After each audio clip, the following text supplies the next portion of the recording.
Blue Lock just dropped the craziest chapter yet, as in this chapter we see all of the new Generation 11 outside of Lorenzo, but we then also get 2 new world generations revealed, and they are both from the France team. Alright, starting off this chapter also called Cola, we see the crowd being super ecstatic as they jump up and cheer with all that they can. We see Isagi's and Bachira's parents being super happy for them. After that we get over to the commentators who looks equally as happy, as they, with everything that they can, they scream out goal again and again. After that we get a back panel of Isagi, and the commentator says that he's here. Isagi Yoichi with a final goal from Japan's young ace. Blue Lock Japan seizes an overwhelming victory in the first round. With that said, we see Isagi celebrating and Bachira jumping on top of him, and this looks so awesome.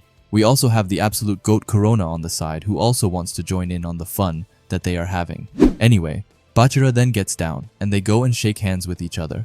Both of them have the biggest grins I have ever seen on them. And Bachira says that it was some telepathy.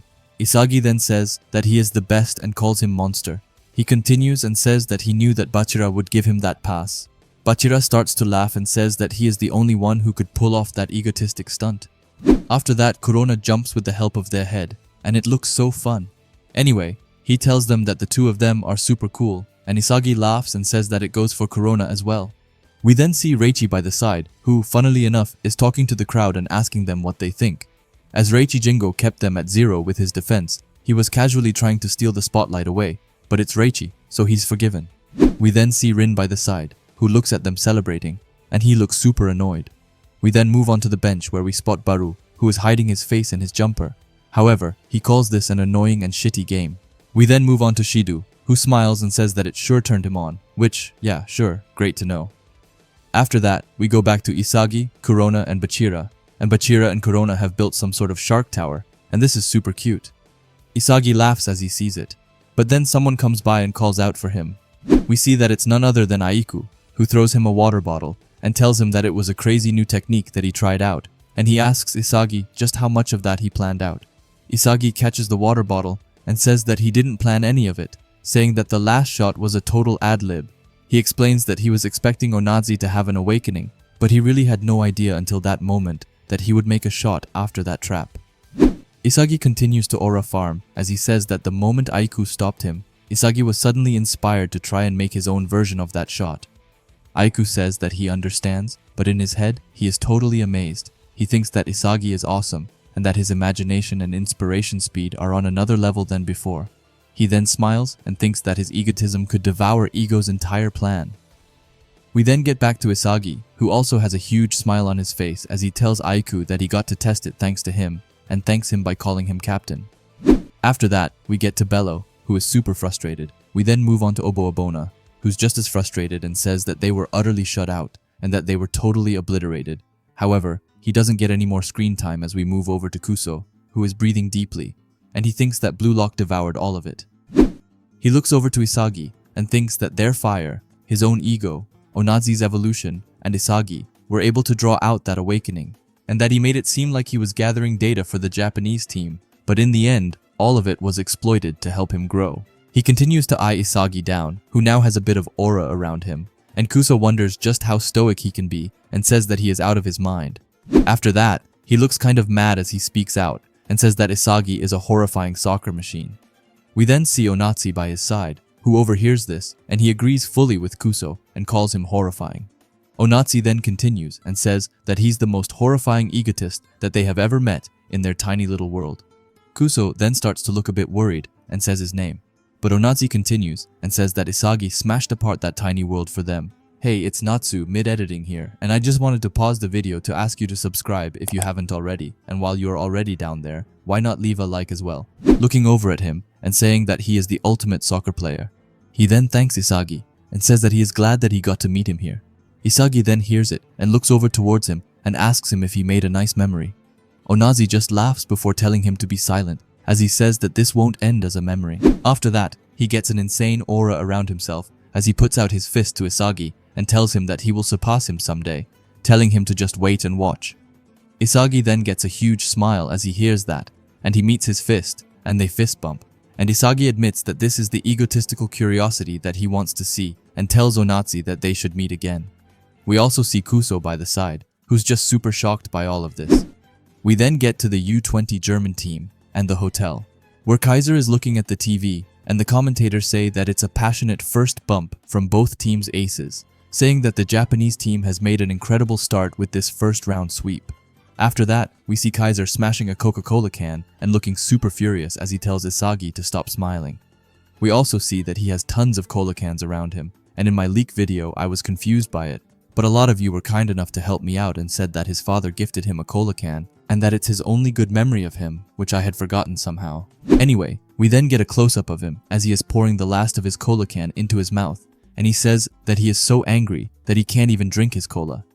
After that, we get to somewhere in Tokyo, where we see Sei, who just yawns casually as he is done watching the game. He then says that they could have won with 8 goals and calls them clowns, and this is super interesting, but I will get more into it later. We then get to the U20 Spanish team hotel room, where we see Bunny watching the game. He sees Isagi and remembers that he is the kid he talked with in Spain. He then looks serious and says that Isagi is also one of them, which is extremely interesting, as he has a kind of creepy and weird smile and facial expression as he says that. After that, we get over to the France team, who are currently training. We see Charles looking over to Loki and asking him what he thinks about Japan's level. After that, we obviously get to Loki, who looks insane as he says that they are small fry with nothing but passion and topicality.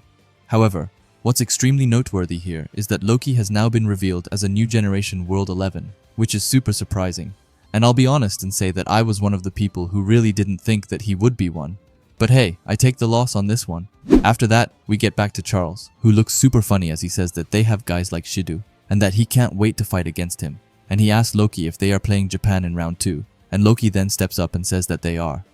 After that, he admits that on a personal level he wants to face Isagi again, as Loki wants to ask him whether he still thinks that he is full of himself just because he happened to be born fast. And it sounds like someone is still a bit hurt by when Isagi owned him in the Neo Egoist League, and I can't blame him. After that, we get to the bench, where we see someone new, and he is surprised by Loki's comment, and asks Loki if Isagi is really that interesting. Loki then asks the guy how he looks to him. After that, we finally see him, and he's called Hugo, and is also a new generation World 11. Hugo, who is casually just reading his book, says that he is totally unsuitable, which is super different from the leaks. But this is a lot more interesting because this makes you wonder what he is unsuitable for. Is he unsuitable because he is more fitted to play as an attacking midfielder than a striker? Or is it in terms of adaptability, as the leaks said? Or what is it that makes Isagi unsuitable? And for what exactly? Anyway, with that said, we are done. But the next chapter will be called Birdcage, which a lot of people said could be Hugo's abilities. And that would be so cool, as that name sounds sick. So shout out to the ones who said that. Anyway, while on the topic, I can happily announce that there will be no break next week, which is straight up awesome. But with that said, let's dive right into this madness of a chapter. Firstly, I want to talk about Aiku and Isagi's conversation, where Aiku thought that Isagi could devour Ego's entire plan, and that just sounds outright insane.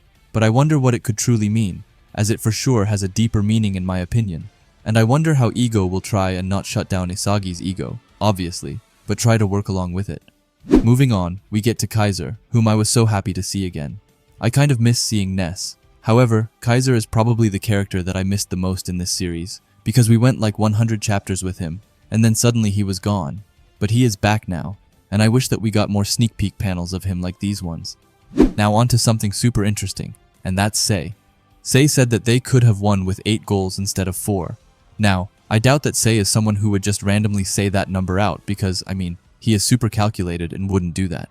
With that in mind, we can pretty safely assume that Sei saw 4 more chances where the Blue Lock team could have scored. And this is massively, because when he joins the team, then their goal chances will pretty much double if we can trust this statement. And that's super wild.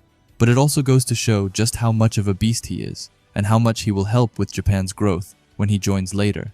We then move on to Bunny, who I'm confused about, as when he looked at Isagi, he said that he was one of them. In the leaks, it said that Bunny said that he was also from that side.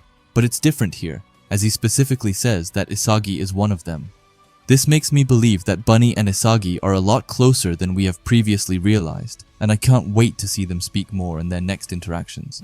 We then get to France again, and their team is stacked. Firstly, they have 2 new Gen 11, with those being Loki and Hugo, but they also have the master playmaker Charles by their side, and that's wild. I can't really see how they will be able to lose, but I'm super excited to get into it, and honestly, to see more about Hugo, as I think that he is a very similar player in terms of playstyle to Isagi, which would be so sick. Anyway, please let me know what you think about this chapter and what you would rate it. I would honestly give it a 10, to be fully honest, as it really made me excited about Blue Lock again, and it sparked my fire for the series. Anyway, if you like Blue Lock and videos like this, then I would highly suggest you subscribe to this channel, and while you are at it, leave a comment and a like, as it helps out with the algorithm a ton. And if you are curious to see another video of mine, then please watch the video, which will be popping up on the screen now. Anyway, thanks for watching, and have a great day. Bye.